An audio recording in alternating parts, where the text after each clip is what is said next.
बड़ी खबर आ रही है वो आपको बता दें, जिस बड़ी खबर ने पूरी दुनिया की चिंता बढ़ा दी है। खबर यह है कि सऊदी अरब पर ईरान हमला कर सकता है। ये खुफिया जानकारी सऊदी अरब ने अमेरिका से साझा की है। सऊदी अरब में ईरान कई जगह हमले कर सकता है। ये खुफिया जानकारी सामने आते ही खाड़ी देशों में मौजूद अमेरिकी सेना को हाई अलर्ट पर रखा गया है। ये बड़ा अपडेट हम आपको दे रहे हैं। सऊदी अरब पर ईरान हमला कर सकता है, इस तरह की जानकारी अमेरिका के साथ साझा की गई है और ये खुफिया जानकारी सऊदी अरब की तरफ से अमेरिका से साझा की गई है। और सऊदी अरब में ईरान कई जगहों पर अलग अलग ठिकानों पर हमले कर सकता है।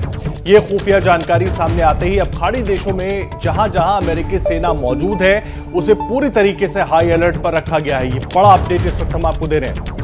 सऊदी अरब ने अमेरिका के साथ ये रिपोर्ट साझा की है, ये खुफिया जानकारी साझा की है, जिसमें कहा गया है कि ईरान सऊदी अरब पर हमला कर सकता है।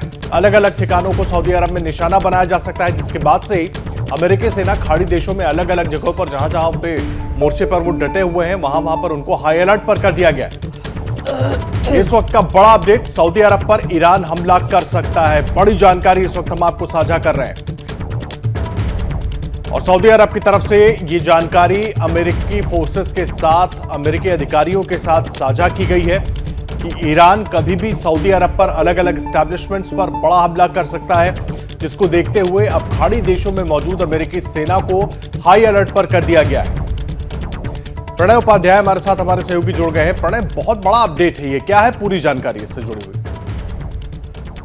जी देखिए आदर्श, इंटेलिजेंस एजेंसीज आपस में शेयरिंग करती रहती हैं, जानकारियों की साझेदारी करती रहती हैं। और अगर आप देखें बीते कुछ दिनों के दौरान, चाहे यूक्रेन का मैदान जंग हो या मिडिल ईस्ट का एरिया हो, ईरान की जो ड्रोन ताकत है उसका जो उदाहरण है वो देखने को मिले हैं। और इसके मद्देनजर ही यूएई की तरफ से, क्योंकि अगर आपको ध्यान हो, सऊदी अरब और यूएई दोनों के खासतौर पर सऊदी अरब में अरामको का जो हमला हुआ था उसमें किस तरीके से ड्रोन का इस्तेमाल किया गया था, और ये एक बढ़ता हुआ खतरा है। और इसी के मद्देनजर अमेरिकी जो एस्टैब्लिशमेंट हैं, क्योंकि अमेरिका के सेंट्रल कमांड है इस पूरे इलाके के अंदर, और जो पूरे मिडिल ईस्ट के इलाके के अंदर जो है सेंट्रल कमांड की उसकी कई जगह तैनातियां हैं, खासतौर पर उसके जो वॉरशिप्स हैं वो भी वहां मौजूद हैं, उसके बेसेस हैं।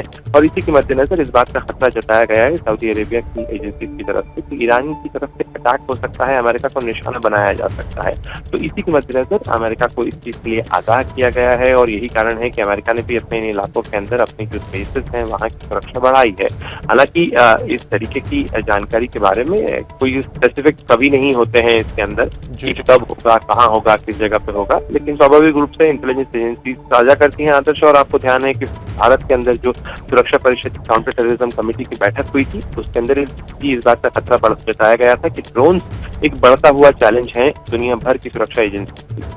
जी प्रणय, एक बात और आपसे समझना चाहेंगे, सऊदी और ईरान के बीच क्या कुल चलता रहा है उससे हम सब वाकिफ हैं, लेकिन उसमें लेटेस्ट अपडेट क्या है? ये जो रिश्ते हैं ये किस मोड़ पर पहुंचे हुए हैं, क्या चल रहा है पीछे, पर्दे के पीछे की पूरी कहानी क्या है?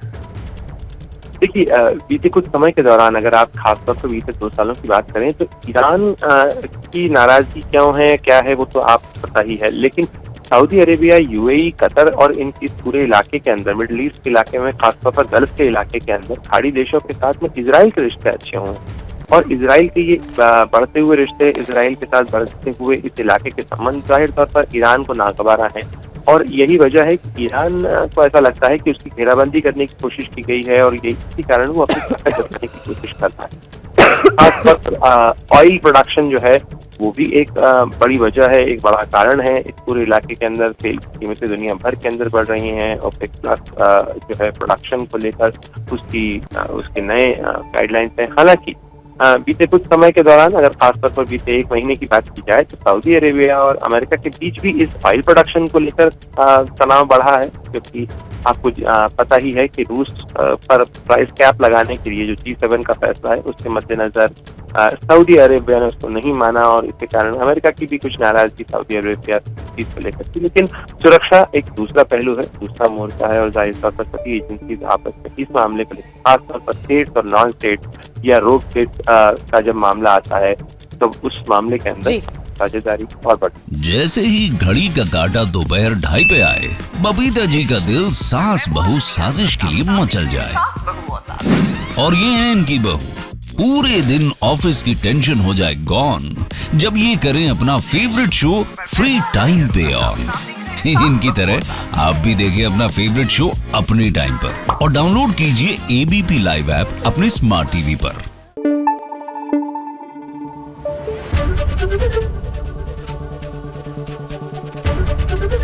एबीपी न्यूज आपको रखे आगे।